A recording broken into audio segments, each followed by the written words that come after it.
आकृति 12.26 में एक दौड़ने वाला पथ दर्शाती है जिसके दाएं और बाएं और दाएं सिरे अर्धवृत्ताकार है। एक आकृति ऐसे दिया हुआ है। दोनों आंतरिक समांतर रेखाओं के बीच की दूरी 60 मीटर है। इसमें से प्रत्येक रेखाखंड 106 मीटर लंबा है। यदि ये पथ 10 मीटर चौड़ा है तो ज्ञात कीजिए। इसमें दो पार्ट है। सवाल का पहला पार्ट में कह रहा है पथ के आंतरिक किनारों के अनुदिश एक पूरी चक्कर लगाने में चली गई दूरी।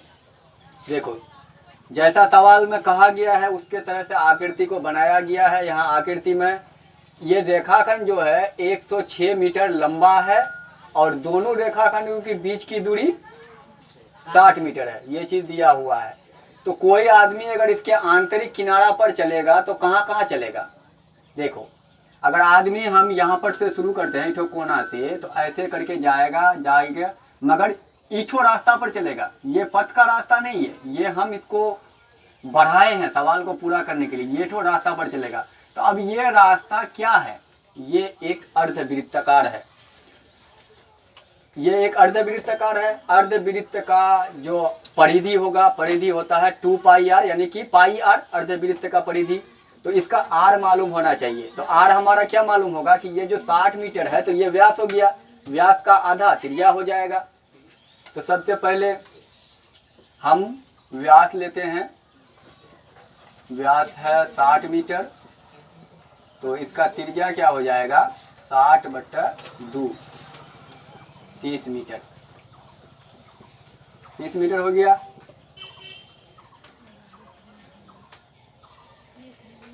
इसका नामकरण कर देते हैं, सबसे बढ़िया रहेगा। A, B, C, D और अंदर वाला का कर देते हैं P, Q, R, S। ठीक है। अब हमको सवाल नंबर 1 पूरा करना है। सवाल नंबर 1 में है आंतरिक किनारे पर चली गई दूरी। तो आंतरिक किनारे पर चली गई दूरी हो जाएगा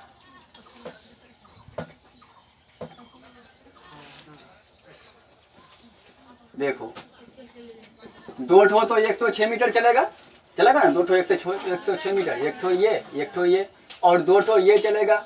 यानी कि दो लंबाई के अनुदिश 2 बार चलेगा तो 2 लंबाई हो गया और जोड़ में क्या हो गया 2 ठो अर्धवृत्त।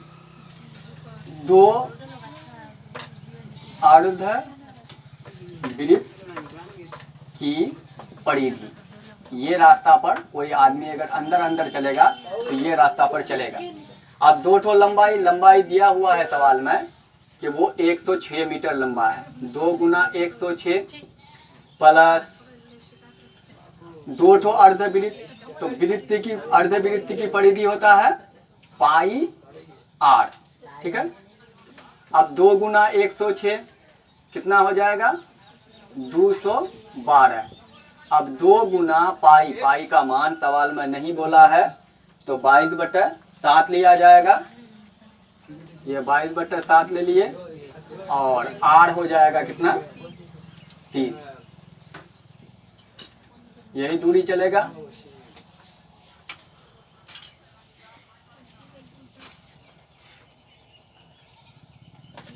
(212) प्लस, अब इसको गुना करो तो 22 दूना 44, 44 क्या 4 तिया 12 का 2 हासिल 1, 4 तिया 12 1 13, 132 1320/7।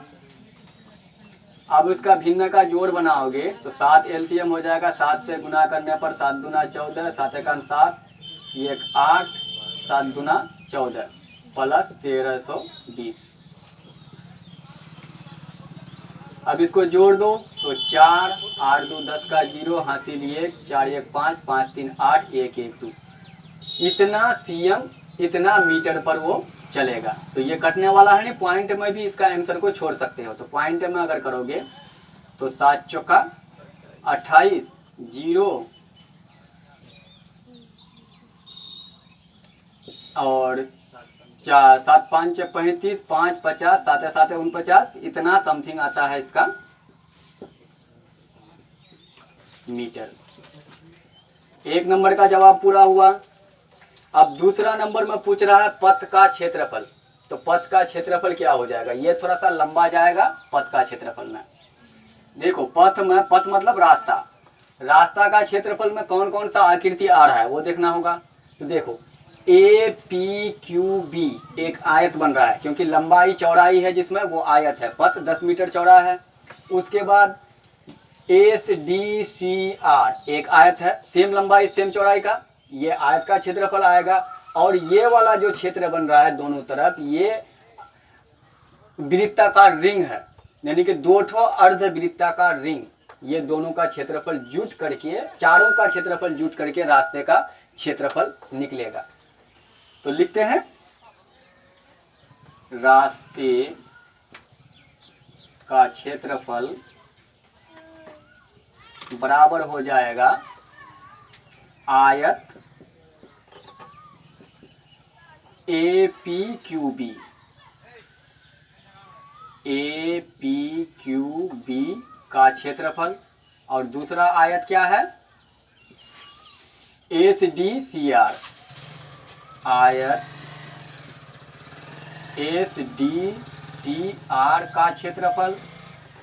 और क्या है, दोनों तरफ जो अर्ध गोलाकार रिंग है उसका क्षेत्रफल। तो दोनों अर्ध गोलाकार रिंग का क्षेत्रफल। ठीक, अब देख लो आयत का क्षेत्रफल का सूत्र तो मालूम है, लंबाई गुना चौड़ाई, इसका भी वही लंबाई गुना चौड़ाई। और दोनों अर्ध गोलाकार यानी कि दोनों सेम नाप का, तो 2 से गुना कर दिए, एक ठो अर्ध गोलाकार रिंग का क्षेत्रफल।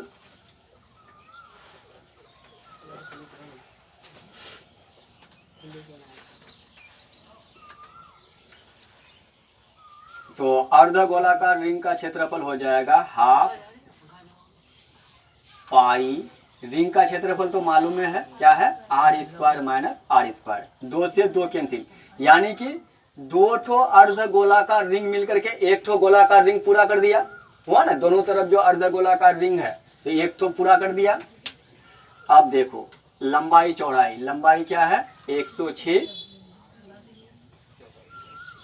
106 और चौड़ाई है 10 मीटर चौड़ा पथ है। इसी तरह से 106 गुना 10 प्लस पाई का मान सवाल में कुछ नहीं बोला है तो 22/7, और आर क्या हो जाएगा इसका बड़ा आर। देखो अंदर का त्रिज्या 30 cm 30 मीटर हम निकाल चुके हैं, 10 मीटर चौड़ा रास्ता है तो 30 और 10 40 हो जाएगा बड़ा त्रिज्या, तो 40 का स्क्वायर और छोटा त्रिज्या 30 का स्क्वायर।